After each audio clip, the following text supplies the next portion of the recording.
की हालात अभी भी तनावपूर्ण बने हुए हैं।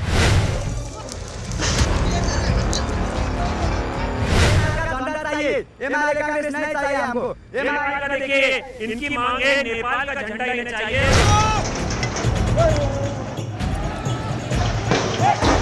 के 2 बड़े मंत्रियों ने इस्तीफा दे दिया है। प्रधानमंत्री के इस्तीफे की मांग जो है लगातार चौतरफा की जा रही है।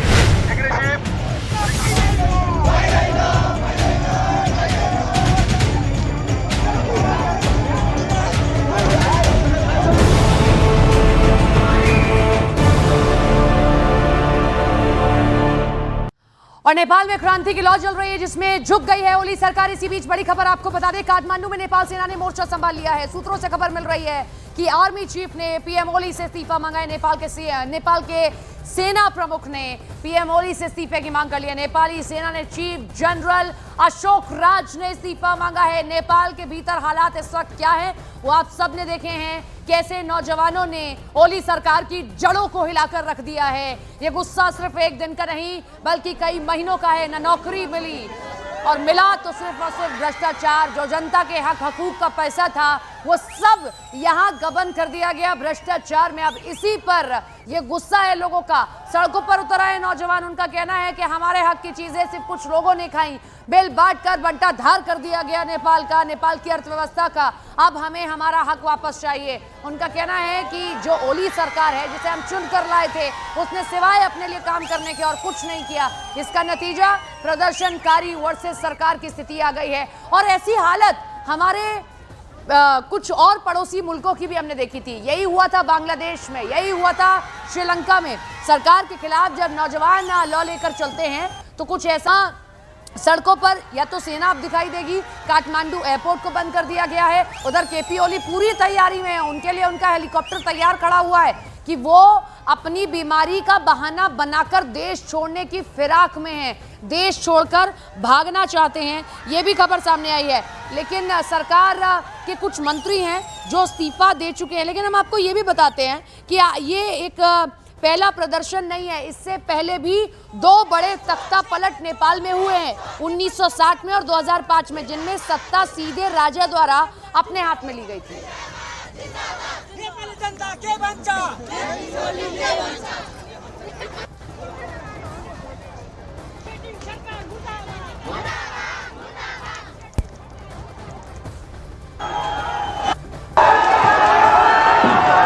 ये तस्वीर आप ध्यान से देखिए, कैसे ओली साहब के घर को आग लगा दी गई है। ये निजी आवाज है केपी ओली का, नेपाल के प्रधानमंत्री का।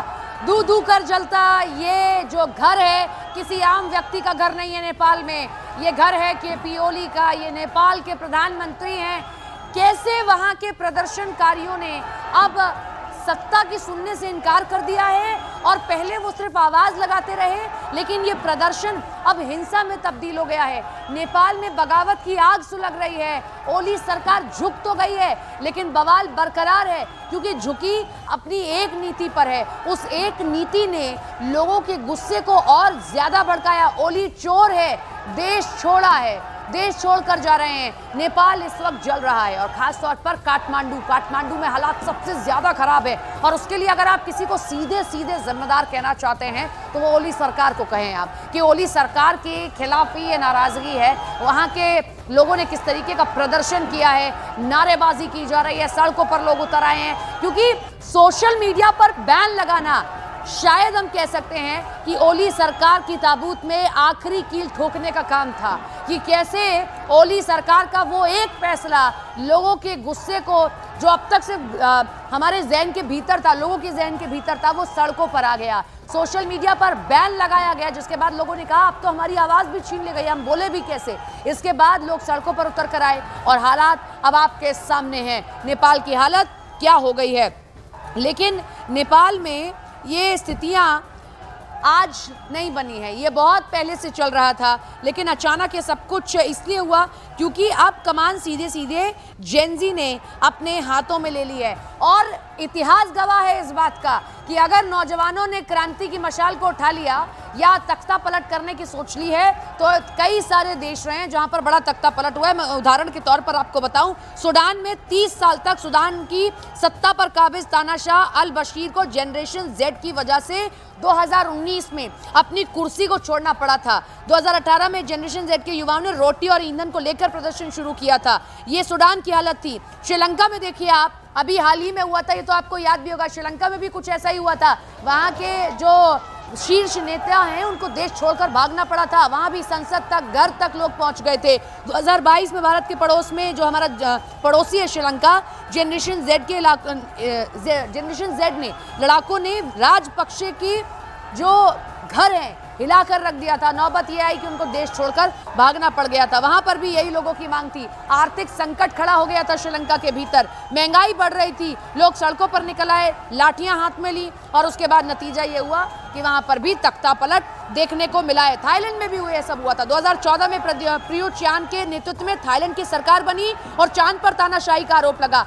और एक बड़ी बात यह है कि हिंदुत्व का राज जो है वो नेपाल के भीतर भी चलता था, लेकिन अभी जो पार्टी है वो कम्युनिस्ट पार्टी है। लोगों का कहना है कि आपने तो हमें सपने दिखाए थे, वादा किया था कि राजशाही से निकले हैं, अब आप डेमोक्रेसी में आए हैं, डेमोक्रेसी में हम आपकी बात सुनेंगे, लेकिन नहीं सुनी गई जनता की बात। लेकिन डेमोक्रेसी की हम ये भी कहते हैं, यही एक खूबसूरती है कि जब जनता की नहीं सुनी जाएगी, जिस जनता ने चुनकर आपको कुर्सी तक बिठाया है, हालत यही होगी। नौबत यहाँ तक आ जाएगी कि वो जनता आपके घर तक आ जाएगी। कहते हैं ना, वो एक पंक्ति भी है कि सिंहासन खाली करो कि हम आते हैं। आज वही नेपाल के भीतर होता हुआ दिखाई दे रहा है कि हालत नेपाल की आज क्या हो गई है। भारी दबाव दिखाई दे रहा है और गठबंधन भी टूट गया है। देश में जुलाई 2024 से 88 सीट वाली शेर बहादुर देउवा की नेपाली कांग्रेस थी। ये हम आंकड़ा भी आपको बता रहे हैं, क्योंकि नेपाली कांग्रेस ने अपना सारा का सारा